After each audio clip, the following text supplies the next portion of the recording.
Imana ntikangwa n'ivyaboze. Haleluya. Imana ikangwa n'umutima ufise wewe.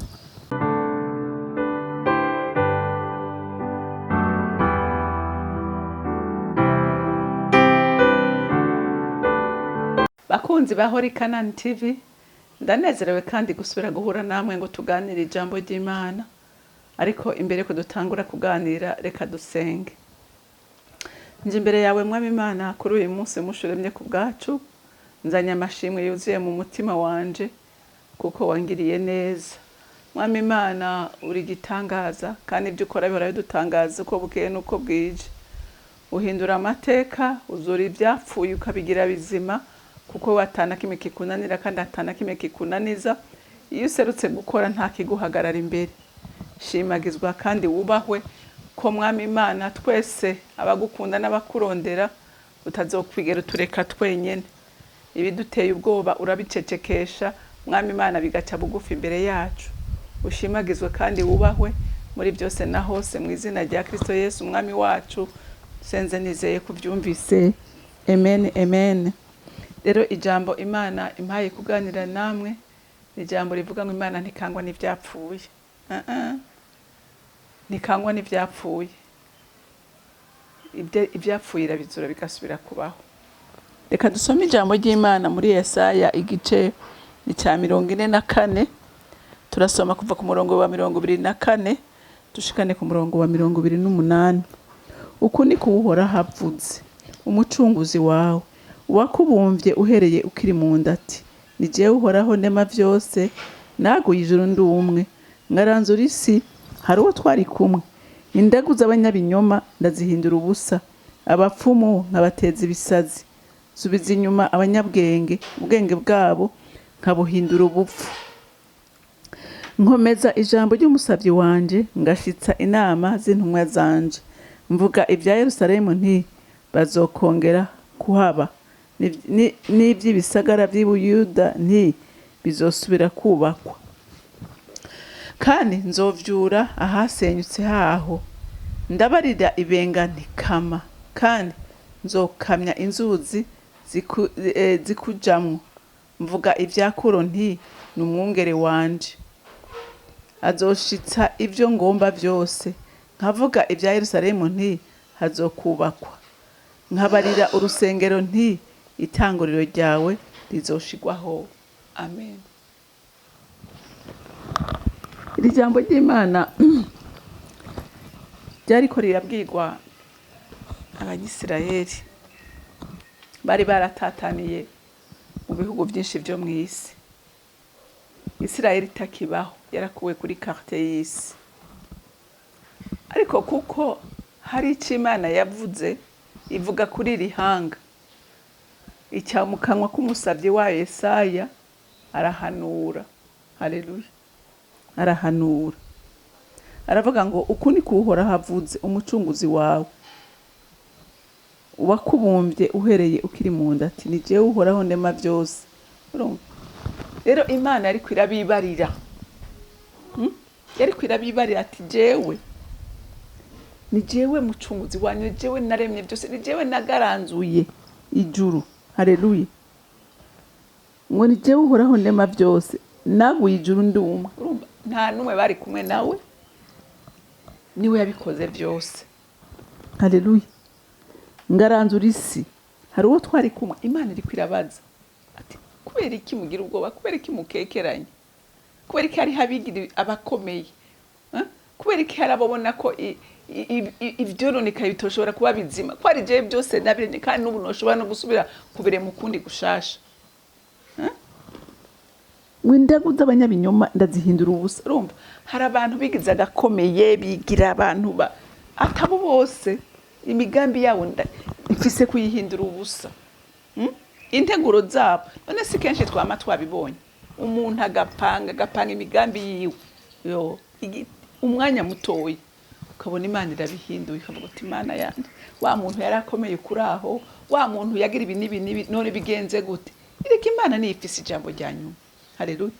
Ijambo nta ukomeye wo mwisi afise ijambo. Niyo uyu munsi urifise niyigutije iracakuretse. Haleluya. Iracakuretse kugira ngo uba urakora ibyo ushaka. Ariko igitondo kimwe ivuze ngo ibi byose ndabihinyuje, ibicishamo akarongo bikaba ubusa. Haleluya. Windagu z'abanyaminyoma ndazihindura ubusa, abapfumu nkabateza ibisazi. Urumva? Abapfumu ngo abateza ibyago. Haleluya.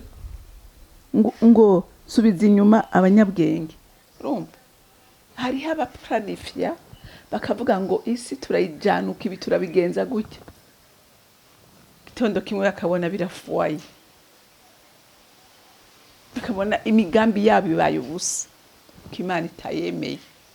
Umenye ngo n'imigambi abana b'abantu ndetse n'abakorera Satani imigambi bakora ikuzura, ko Imana iba yabyemeye kandi byemera kubw'impamvu. Haleluya. Erega iby'Imana yavuze bizoshitswa n'abantu. Ugira ngo Imana izomanuka kubikorayo, bizoshitswa n'abantu. Rero hari ibyo yemera bigashika kubera byavuzwe kandi bikorwa n'abantu. Haleluya. Ariko ibyo itagomba irabiburizamo. Haleluya. Irabiburizamo ngo ubwenge bwabo nkabuhindura ubupfu, nkomeza ijambo ry'umusabyi wanje ngashitsa inama z'intumwa zanje. Urumva? Ijambo yavuze ubwa irarishitsa. Ivy'intumwa yarungitse kuvuga ijambo rya irabishitsa. Haleluya. Kandi kabashigikira. Haleluya. Mwumvuga ibya Yerusalemu nti bazokongera kuhaba. Urumva? Abansi ba Isirayeli bari baza ati twabishe, ngira umurazi ko ataco batakoze. Itirere yari yagerageje gukora, barabaturira, barabica, ntaco batakoze kugira ngo bahonye ubu bwoko. Ariko arabwira ati humura, humura, naho bimeze uko, naho mwatotejwe, naho igihugu cyanyu kitakibaho, naho igihugu cyanyu kitakibaho, ariko kizosubira kubaho. Haleluya. N'Imana ibatuma kaho barati ntimutinye. None Isirayeli ntiyasubiye kubaho. Ibi nabyo hari uwo bihakana ko byabaye muri uru runganywe rwacu. Kuko hariho ibyo dusoma muri Bibiliya tukibaza ngo ni histoire, ntibyabayeho. Hariho abariho uyu munsi babonye Isirayeli itabaho, bakabona isubira kuba forme, igasubira ikabihanga rikomeye nk'uko Imana yabivuze. None icyo cyo nico bigishinga nta ugira ngo iyi Bibiliya yanditswe ryari? Yanditswe kera. Bisigura ngo ijambo n'ijyo kureka kuri kekeranye. Haleluya. Bazokongera kuhaba n'iby'ibisagara by'Ibuyuda nti bizosubira kubakwa. Ibuyuda ntihasubiye kubakwa. Ngaha ntihari abamaze kujayo, ntaje naragiyeyo. Hari ibisagara bikomeye byarasubiye kubakwa. Haleluya. Kandi nzovyura ahasenyutse haho. Yarahavyuye harahari. Haleluya. Ndabarira ibenga ntikama kandi nzokamya inzuzi zikujamwo. Haleluya. Urumva? Ikintu cyose umuntu w'Imana umenya ngo Imana yaravuze. Niba hari ijambo yakuvuzeko, izorishutse uko nyene yarivuze. Haleluya. Izorishutse uko nyene yarivuze. Mvuga ibya Kuro nti n'umwungere wanje. Kuro yari umupagani, ariko Imana yamuhanuye kera ko ari wazosubira kubaka Yerusalemu. Siwe yatanze ibikoresho, siwe yatumye hasubira kubakwa. Haleluya. Nk'uko Imana yagize iki, nk'uko Imana yabivuze. Haleluya.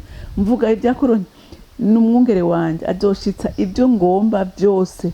Nkavuga ibya Yerusalemu nti hazokubakwa. Nkabarira urusengero nti itanguriro ryawe rizoshigwaho. Uyu munsi turacarindiriye kwiri shengero ryubakwa. Haleluya. Ishengero ryabomowe rizosubira kubakwa, ibyo tubyizere. Haleluya. Kandi uzobibonesha amaso, byanditse aha ubu ntiribakwa, ariko uzobibona byubakwa. Ko ryavuzwe nande? Ryavuzwe n'itabasha kubesha, byavuzwe n'itisubirako. Haleluya. Rero nawe uyu munsi garura ijambo rishire mu buzima bwawe. Haleluya. Rigarukana rishire mu buzima bwawe. Bantu b'Imana n'ukuri hariho abantu ubona ukabona ivyabo barabihevye. barabihevye akakubwira ati jewe narabivuyemwo nariyakiriye nta kundi Imana ntiyakunze ko ngubwa neza ntiyakunze ko ibyanje bimera neza nagira ndakubwire ngo Imana irashaka ko ibyawe bigenda neza mugabo uteza kubibera amaso uteza kuvyizera ubwa mbere ko bishoboka ko bihinduka ikintu utarakizera ngo wishiremo ko ico kintu gishoboka ntigishobora kuba muze muraba abantu bose Yesu yakijije yavuga ngo ugenda ukwizera kwawe kuragukijije ntiyavuga ngo jewe ukwizera jewe Yesu kwanje niko kugukijije oya yavuga ngo ukwizera kwanje kuragukijije haleluya ukwizera kwawe rero igihe wewe utizeye ngo wizere ko Imana yavuganye nawe gishoboka Erega nawe wowe kwiremera ibyawe ukavuga ngo ukavyizera ayo Imana itabikubwiye ukavyizera ukavuga ngo ndabihagaze ko kandi ndazi neza ko Imana izongirira ukuntu kunuko haleluya utavyizeye ntavyo uzobona amen amen wizere ko iyo tubaririra wumva nababwiye nti hari ibyo dusoma tutabonye ukabona bikekeranya mugabo hari ibyo twebwe urungano rwacu twabonye n'amaso yacu Imana ikavuga ikintu ukatuvuga ngo ariko iki cyoshoboka canke wanabwira n'abantu ibyo Imana yavuze bakakubwira ngo ariko bakizwe mwebwe hari igorori ryatakaye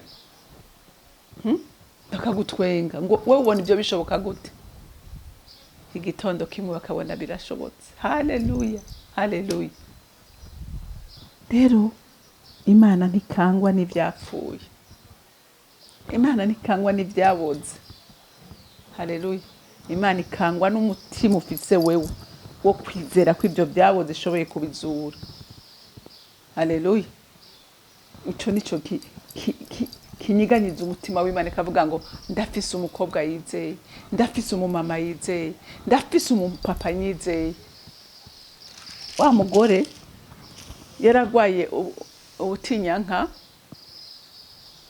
yaradugije ukwizera kwiwe aravuga ati uyo mugabo je numva bose bariko baravuga ko akiza abantu jewe imyaka maze ndiko ndababara kuraho ubutunzi bwanje bwarampezeko ati jewe ndumva uyu mugabo je nanje no mushikira gusa ati naho tutobona namaso kuyandi ngakora ku buyonga bw'impudu ziwe gusa ndumva nokira haleluya ndumva nokira ndumva aduze ukwizera ariko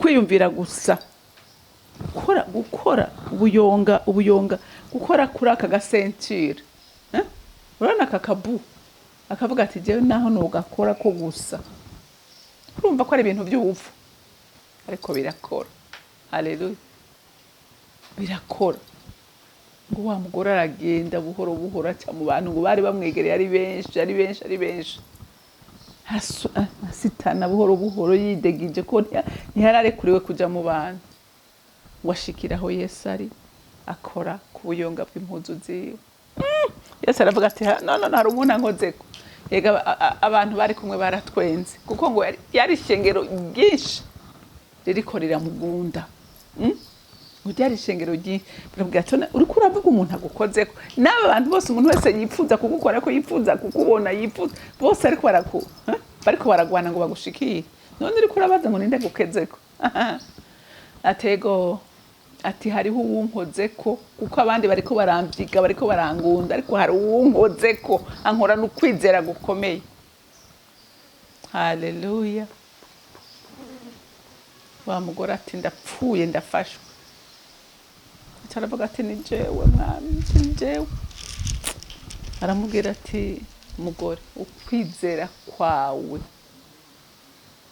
kwawe kuragukijije ngo buno nyene umugende w'amaraso urakama haleluya haleluya ese compa nawe uyu munsi ukaduza ukwizera kwawe ibyo wabona bisa n'ibyaboze n'ibyanutse ukizera ku buryo ukora ko Yesu akabihindura kuko arabishoboye uwakoreye neza uyu mugore, uwakoreye neza n'abandi benshi tuzi muri Bibiliya, uwakoreye neza abandi benshi tuzi mu runganywe rwacu, ntaharaja n'ubu aracahari, n'ubu aracakora, ntahinduka, ahora ari mwizigirwa iminsi yose. Rero Imana yo mw'ijuru ikumpera umugisha we wakirira ijambo ukaryizera. Ubereye gushimwa mwami, ubereye guhimbazwa, ubereye kuririmbirwa, kubera utugwanira intambara z'uburyo bwose mukunzi nkunda. Wowe ntusinzira ntuhunyiza ku bwacu, hora uri maso, imitima yacu iragushima, imitima yacu iragukunda, imitima yacu irakunezerewe, kukugira n'umugisha, kukugira n'iby'igiciro kinini. Sicoma abantu bose bakagira inyota yo kugendana nawe, bakagira inyota yo kukwimika mu bugingo bwabo, kuko uri umwami mwiza akundana, ushimagizwe kandi wubahwe muri byose na hose. Mu izina rya Kristo Yesu nsenze nizeye kuvyumvise. Amen, amen. Mwarahezagiwe, mugira umunsi mwiza.